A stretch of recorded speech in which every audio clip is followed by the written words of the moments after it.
Добре дошли! 27 май в Зимния дворец от 19:30 часа. Кантара ще се води от председателят на Българската съдийска комисия към Българската федерация по ММА Пламен Петров, легендата. Браво! Браво! Браво!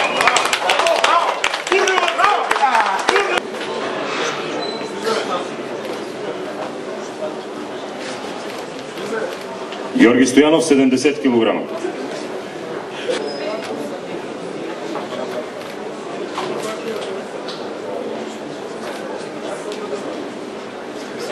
Светослав Георгиев, 70 кг.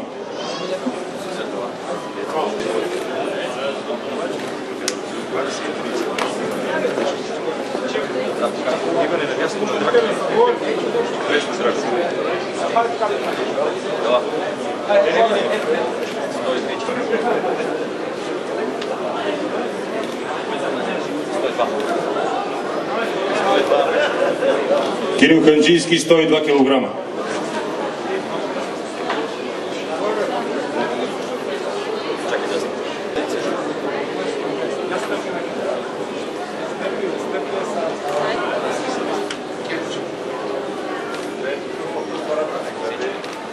Деян Топалски, 84 кг. Срещу него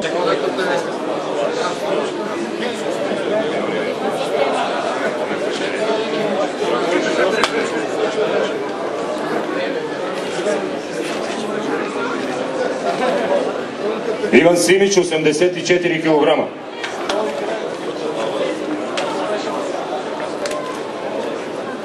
Дами и господа, вие присъствате на кантара на професионалния турнир по ММА Max Fight 21, категория тежка. Недялко Караджов.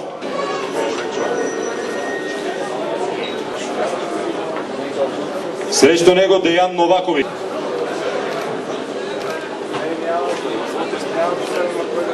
Деян Новакович, 108 и 300.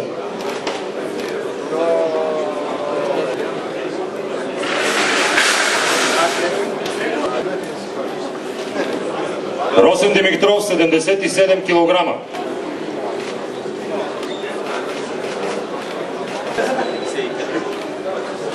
Хисус Родригес, 75 кг.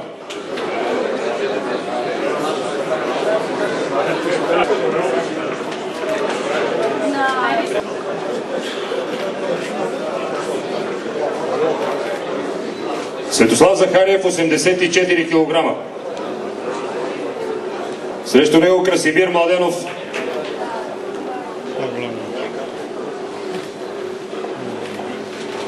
Красимир Младенов също 84 кг.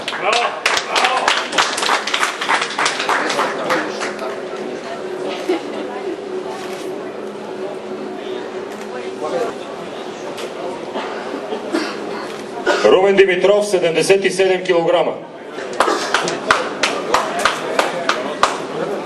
Срещу него Микел Кортес.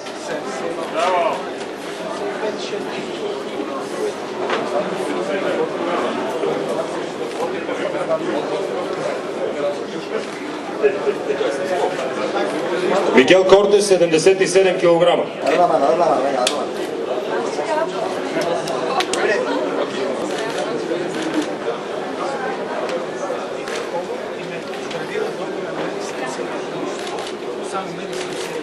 Любо Симеонов тежи 126 кг.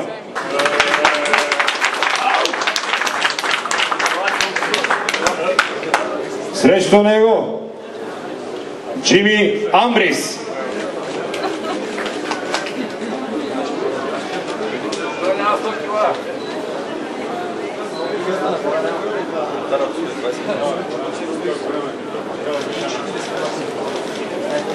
Hands off. 136.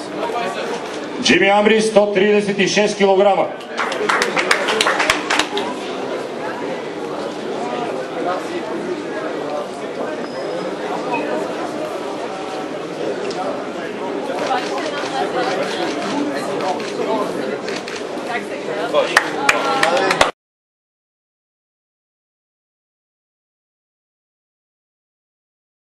I have, and well, a lot of tremendous wrestlers and athletes come out of this country, for one, and just yeah, it's just it's some of the oldest cities in the world here.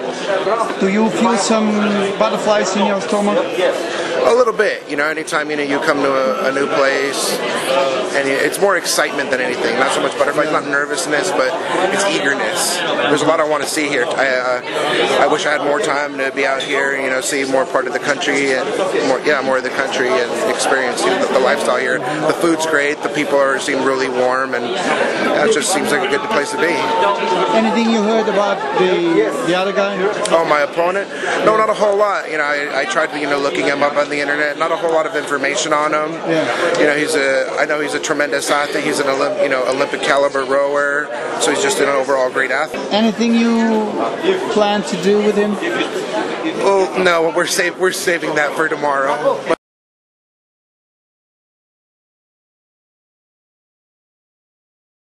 Даша Георгиев е треньор на братните близнаци, също и на Деян Топалски. Първо да ми кажа за Деян, как тренира този планач?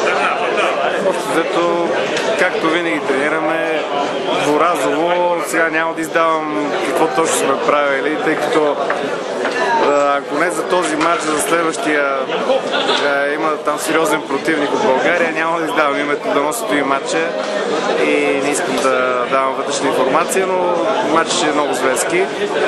Общо взето правим всичко, което е необходимо за ММА, като почва боски, бокс, борба, партнери, респективно комбинирането им за ММА. И докато Росен и Румен са близнаци, обаче така доста имат разлики в характера, но общото между Деян, Росен и Румен е, че са много спокойни като хора и много ведри и отворени, създават винаги настроение в тренировката и когато могат да помогат в нещо на другите, помагат на всички. Деян специално може ли да тренира всеки ден? Аз знам, че той работи и нещо друго всеки ден. Както аз работя всеки ден и той работи, общо взето схемата е на двамата и една и съща. Рано сутрин преди работа и след това след работа. Тежка програма. Тежка, но това е единственият начин да поддържаме ниво и да сме конкурентоспособни на останалите бойци. Михаил Симов, треньор по бокс, по кикбокс и по ММА. Хората тренирам на базата на индивидуално разработена методика, съобразно категорията, съобразно противника и съобразно времетраенето на боя, защото в различни федерации времетраенето на боя е различно. А храненето? Само ако погледнете физиката му, ще разберете, че спазва много сериозен хранителен режим, съчетан с едно много добро фитнес натварване.